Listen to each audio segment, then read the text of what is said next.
El niño del árbol entonces es un líder. ¿Él podía mover el árbol por sí mismo? ¿Pudo moverlo? ¿Cuál o cuáles formas de poder usó? Les voy a pedir que contesten estas preguntas por el foro, que las piensen en función del video y las contesten por el foro. Y seguimos con la segunda parte. Un gerente tradicional normalmente busca que las personas piensen bien de él, busca agradar, busca ser un buen jefe.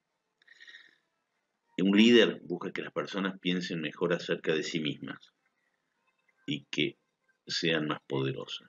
Un buen líder facilita que sus dirigidos o sus liderados sean mucho más poderosos. Hay varias formas de liderazgo y vamos viéndolas de a uno. Uno es lo que se llama el liderazgo antiguo, que es un liderazgo de dominación, que está basado en el poder coercitivo, jerárquico y económico. Ahora, ¿cuánto tiene de autoridad y cuánto tiene de control ese liderazgo de dominación? Claramente tiene un porcentaje mucho más alto de autoridad y de control. Después hay lo que llamamos liderazgo tradicional, que es un liderazgo de motivación y está basado en el poder personal. Esos líderes carismáticos, tipo los pastores o algunos líderes políticos que han basado su liderazgo en su carisma personal. Ahí hay un poco más de autoridad y un poco menos de control, pero todavía hay mucho más control que en lo que le estamos proponiendo.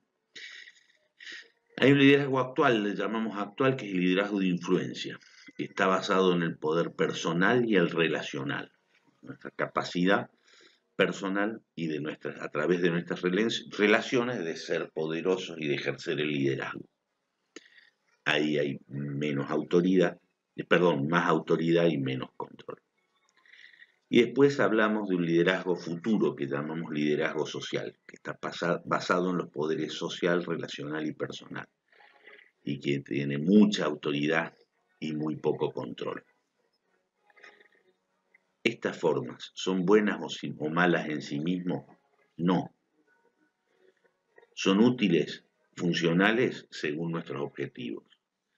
Creo que el antiguo es una forma de liderazgo totalmente perimida, que prácticamente no existe o no debería existir, excepto en algunas situaciones de instituciones muy verticales, como el ejército, pero de todos modos no creo que sea, ni siquiera en el ejército, por lo menos hasta donde yo conozco, ha cambiado muchísimo. En la diversidad de la 3 y 4 pensamos en desarrollar lo que llamamos un liderazgo en servicio, y es lo que proponemos como forma de liderazgo. Liderar en servicio, liderar sirviendo.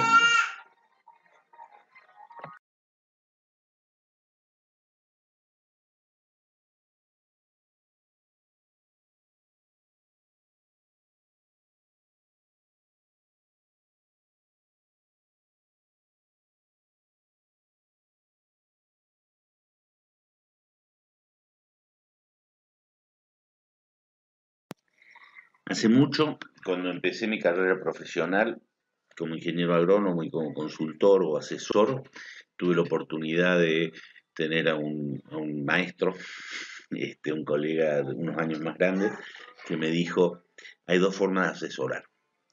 Uno puede asesorar desde las respuestas y puede asesorar desde la pregunta. Asesorar de la respuesta genera un vínculo muy dependiente con el asesorado, con lo cual el tipo va a depender mucho de vos, te va a pagar lo que le pidas, vas a poner las reglas y las condiciones. Eso sí, al primer error fuiste.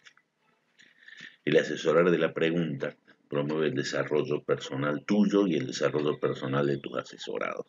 Las preguntas promueven un salto de conciencia. Las preguntas, una pregunta bien articulada, bien hecha y oportuna, nos hace pensar en algo que no estábamos pensando. Y eso es lo que llamamos un salto de conciencia. Entonces yo les pregunto a ustedes, también para contestar por el foro, ¿qué líderes necesitamos en los tiempos actuales? ¿Para qué queremos esos líderes? ¿Qué sucede que no están presentes y predominan? O sea, vamos a poder definir los líderes que pensar necesitamos, vamos a poder definir para qué, y nos vamos a encontrar que algunos existen, pero no predominan. Entonces, ¿cuál es la parte que nos corresponde a nosotros si nos interesa que esos sean los líderes que predominen? Otra reflexión interesante. El pesimista se queja siempre del viento. El optimista espera que cambie el viento. El realista ajusta las velas y sigue avanzando con el viento que esté soplando en ese momento.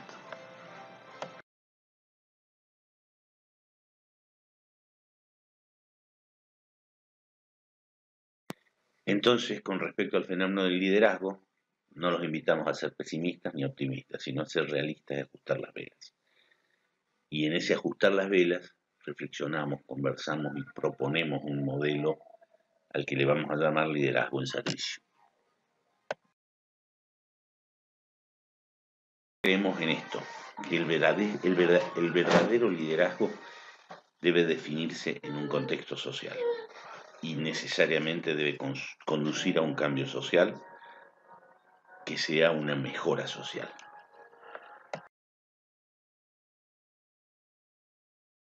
Liderazgo social es un fenómeno humano y social que ocurre en aquellos pocos que hacen mucho para la gran mayoría. ¿Conocen algunos de esos? Que parecen laburar más para los otros que para sí mismos. No los invitemos a eso. No a laburar menos en sí mismo, pero sí en laburar un poco para los otros. ¿Cuáles son los componentes sociales del liderazgo en servicio? La sincera responsabilidad, o sea, ser primero líder con uno mismo. Tener autodominio, autocontrol, nos permite estar liderado. Construir relaciones, ser líder con otros, la cooperación, la entrega y el servicio, ser líder para otros, la asistencia, la contribución, todos esos componentes necesitamos para ser líderes en servicio.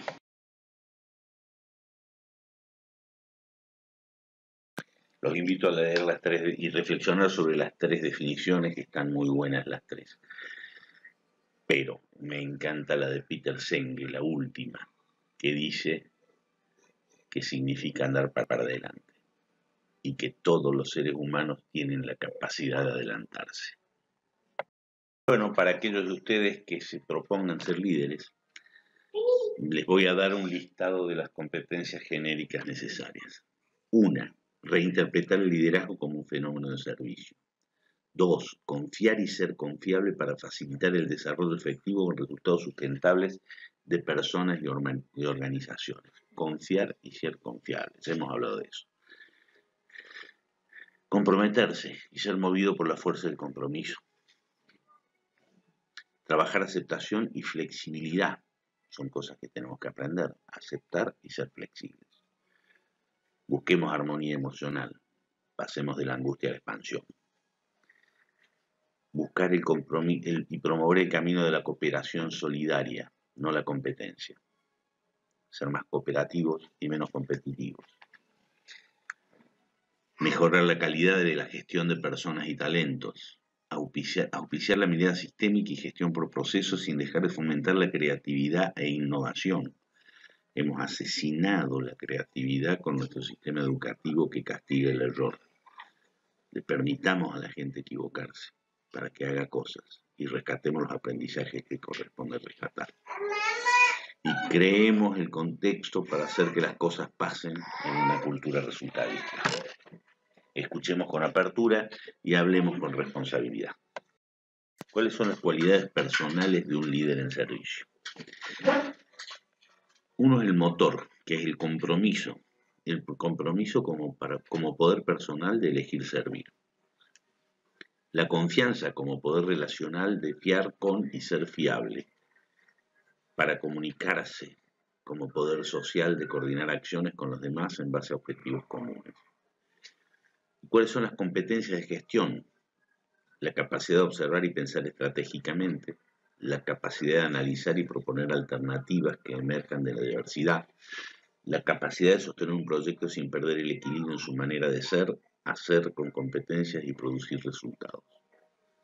Como ven, son todas cosas que para algunos puede ser más complejo, para otros puede ser más natural, pero todas cosas que se pueden aprender y que se pueden desarrollar. Lo único que necesitan, si deciden hacerlo, es el compromiso. Y acá tenemos un juego de palabras. Hablamos del líder que sirve, porque el líder que no sirve como líder. ¿Está bien? El líder que sirve en la doble acepción sirve a otras personas, organizaciones y sociedad, y sirve porque genera valor agregado. El líder que sirve los va a ayudar a cambiar este paradigma que hoy nos domina socialmente, que es el de tener para hacer y ser. O sea, primero buscamos tener para con lo que tenemos hacer y desde lo que hacemos ser. El líder que sirve los va a acompañar, alentar y facilitar para que primero sean, después de donde son, hagan, y a consecuencia de lo que son y hacen, tengan. Ese cambio de paradigma es súper importante y está buenísimo reflexionar. Ténganlo en cuenta y ténganlo un poquito y piénsenlo un poquito. Buscamos tener para hacer y ser en función de lo que tenemos. Esto es al revés. Seamos, hagamos y vamos a tener a consecuencia de lo que somos y hacemos. El líder en servicio busca el bien común. En síntesis, la primera parte es eso. El líder en servicio busca el bien común. Y la visión del líder en servicio no es pensar menos en sí mismo, pero sí más en el otro y en el conjunto, dado que en el servicio y la comunidad encuentra su sentido, completud y beneficio. Hace muchos años una antropóloga que se llamaba Margaret Mead, a ella le preguntaron cuál era el primer signo de evolución del ser humano o de signo de evolución de las especies. Y para ella el primer signo de evolución era un fémur fracturado y sanado. ¿Cómo? Preguntó, porque claro, esperaban que les contestara herramientas, puntas de flecha, vasijas, ese tipo de cosas. No. Un fémur fracturado y sanado, un esqueleto que tenga el fémur fracturado y sanado. ¿Por qué? Porque en el mundo salvaje el que se quiebra el fémur se muere.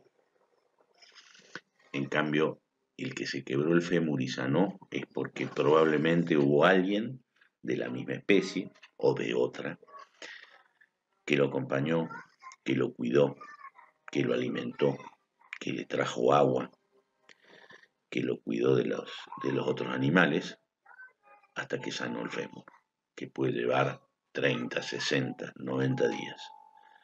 Entonces, eso para ella era un signo de evolución, que alguien estuviera dispuesto a cuidar a otro para permitirle curarse. Bien, ahora, ¿por qué creen que hay menos liderazgo en servicio del necesario? Se lo pregunté hace un rato, les pedí incluir la respuesta en el foro, pero pensando un poquito, ¿cuál creen que es el antídoto que está frenando el liderazgo en servicio? Creemos que es el potencial de corrupción. ¿Y por qué hablamos de potencial de corrupción y no de corrupción sencillamente? Porque el potencial de corrupción es aquello que ocurre cuando priorizamos el interés personal por sobre el colectivo y podemos traer consecuencias para uno y para otros. Y para eso no hace falta estar revoleando bolsos con 9 millones de dólares, ni hacer violaciones en manada, ni cobrar coimas por obras que no se hacen. Cuando tiramos un papel a la basura, a la calle, estamos haciendo un pequeño acto de corrupción. ¿Por qué? Porque estamos priorizando nuestro interés personal de no llevarlo en la mano o en el bolsillo hasta que encontremos un tacho, por sobre el interés colectivo de los que deben pagar por la limpieza y de los que deben limpiar lo que vamos dejando tirado. Entonces, desde ese pequeño acto de corrupción hasta los grandes, hablamos de potencial de corrupción.